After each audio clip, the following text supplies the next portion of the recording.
But I think the problem that people are having with it is that there's a certain feeling that they're normalizing him, and he's not normal. He's not. He's a very unusual case. He's a TV talk show host, whatever it was, that show he did. The Apprentice. Yeah, that's it. And he became a president based on a lot of lies. So I don't think that it's just that they're going down to talk to him like they talk to the Taliban. I don't think so. But respectfully... And by the way, I have a personal thing about this, because when George W. Bush was in the White House, I knew that if I had a beer with the guy, I would like him. I knew it. And so I didn't want to have a beer with him because I had things to say about George W. Bush that were critical of him. If I had sat down with the guy, I would feel maybe I can't anymore. You see, that's my problem with Morning Joe. These are people who are honestly resistance heroes, and they do one thing and their entire audience is outraged. I think it's, I just have a hard time with that. These are people who have never held their criticisms of Donald Trump in any single way. No, I like Joe and Mika a lot. They're very nice people. But he was a Republican who encouraged Trump before he turned on him. Now he's turning back again. It's very suspicious. But where do you see he's turning back again? Joe Scarborough was on Morning Joe as a critic of Trump. Also, the timing was interesting. He went right down there, right after the election. Because he is the story. He's going to be the American president. You know what I'm... just given what one sees on camera, if you're too drunk for Fox News, you're very, very drunk indeed. So that's alarming. Before we go to break, a little bit earlier in this block, there was a comment made about Fox News in our coverage about Pete Hegseth and the growing number of allegations about his behavior over the years and possible addiction to alcohol or issues with alcohol. The comment was a little too flippant for this moment that we're in. We just want to make that comment as well. We want to make that clear. We have differences in coverage with Fox News, and that's a good debate that we should have often. But right now, I just want to say there's a lot of good people that work at Fox News who care about Pete Hegseth, and we'll want to leave it at that. I had a wonderful conversation with David Frum. He was supposed to be on today. He said he was going to be on today. We are actually going to tweet back and forth, talking about having him back on today, just to talk through this, to say, again, I don't know, maybe it was the right call. Maybe it wasn't the right call. I didn't know exactly how to do it after he said, if you're too drunk for Fox News, you're very, very drunk indeed. Now, let me tell you, that's something they certainly would never let in the pages of The Atlantic or in the Washington Post. But this is all about the media. Or in the New York Times. They never do that. So I actually asked an editor over The Atlantic when he was so shocked what we did. I said, would you allow me, in writing a column at The Atlantic, to say, if you're too drunk for the New York Times, you're very, very drunk indeed? If you're too drunk for the New York Post, you're very, very drunk indeed? In the context of talking about somebody's alcoholism. Talking about somebody's alcoholism and people from this news organization that were actually stepping up to help the cause.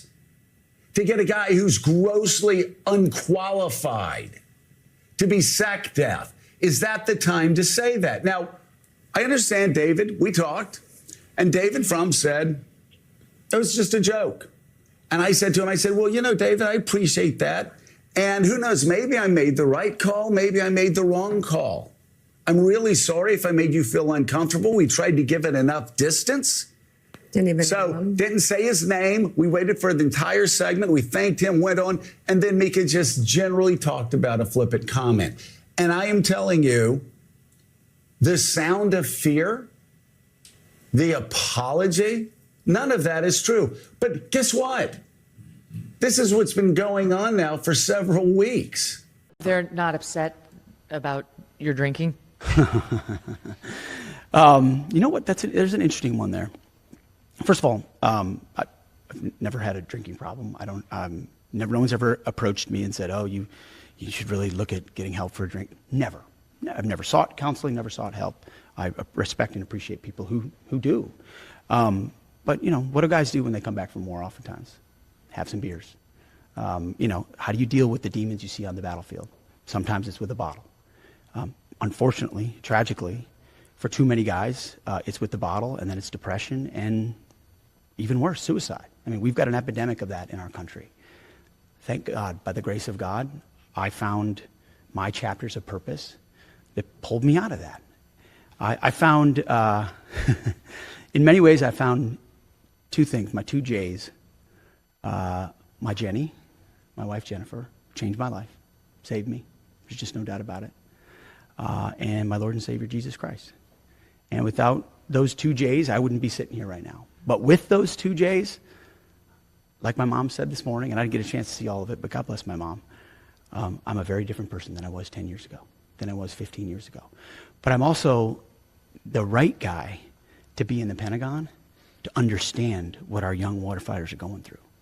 What we send them to do, what we ask them to do, tour after tour after tour after tour. Are we equipping them properly? Are they mentally prepared? Are we helping them on the way back? How are they transitioning? Were they used properly? I can speak to that because I've lived it. Not from a general's perspective, not from an air-conditioned office in Washington, D.C., or from a think tank. From dusty boots and pulling triggers with bullets whizzing by, and you're wondering whether you're ever coming home. You knew you were right, but you lost. So don't change the fundamental values. Don't just say we're going to give equity to Donald Trump, which some people are doing. In the Democratic Party, in media, among the electorate, they're saying, I just give up. We're going to give him equity. We're going to give him parity to traditional American values. No, that's absolutely wrong. You can't do that. Forgive me for saying this. You can't go to Mar-a-Lago. You can't do it. It's going to get me in trouble. You can't do that. You have to hold Donald Trump accountable for being wrong. You have to hold all of his allies accountable for being wrong. Even if that means you're in a losing environment and you're threatening your own liberty and your own, security as an American. You either believe that Donald Trump and Trumpism is wrong and is a threat to American democracy, or you don't. That's the environment. It's hard. This is what's been going on now for several weeks. We went down to talk to the president-elect. And people wrote articles that were just false. But you know what we did? We did the corporate thing. Corporate said, don't say anything. Just keep your head down. What did the Royals say? Never explain, never complain, whatever. We did that. We enjoyed our Thanksgiving. We're like, you know what? People are upset. With some of our guests, some of our friends, maybe we snuck up on them too fast. Maybe we should have given them more of a warning. Whatever, it's fine. But guess what? The main complaint was that we called Donald Trump's rhetoric fascist during the campaign. And then we went down to have an off-the-record comment with him. Guess who else does that? Let me see. From the New York Times, the New York Washington Times, Post, the Wall Street. You know what? I even think folks from the Atlantic. I think actually, I think they might probably be doing that. If they have a chance to talk on the background with the incoming president and president-elect, they would do it. In fact, as somebody wrote during this outrageously stupid, immature series of articles that lied time and time again about us, reporter said, well, I'd be fired if I had the opportunity to go in and talk to somebody who's the incoming president of the United States. And I didn't do it. Ask any journalist at the New York Times, the New York Post. And that's the funny thing. People at the Washington Post especially, hair on fire, media report. How dare they? How dare they? At the same time that the Washington Post is doing the same thing. Trying to speak to the president on background, trying to speak to people around the president. That's what reporters do. And by the way, guess what? That's what I've been doing for years. When I go speak to Middle East leaders on background, some who are not good people, guess what? I do it to get information and background to give it to you. I bet you didn't know, because I didn't tell you, because it was a background conversation.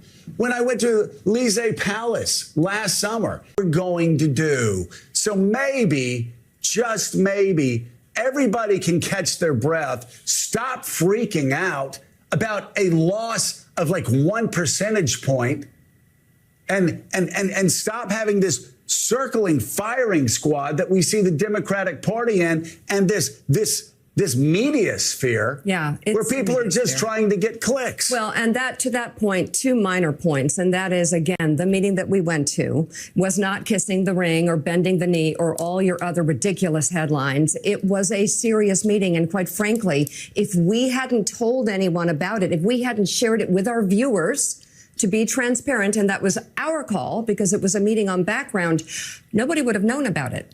Nobody would have. We weren't flouncing in there and doing a big show of it. This was a private meeting on background. Well, one more thing. Yeah.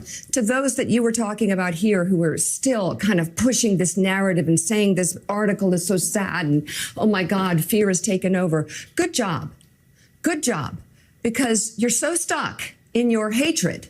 You're so stuck in your hatred mode that you can't see that you are doing exactly what negative forces at play here want, which is causing us to fight. We should not be fighting for doing our jobs, for doing what the New York Times, the Washington Post, the Wall Street Journal, the Atlantic, they are doing right now. Yeah. And if they are not meeting with the president-elect and talking to him, then they are not doing their jobs. They are. We know they are. They are.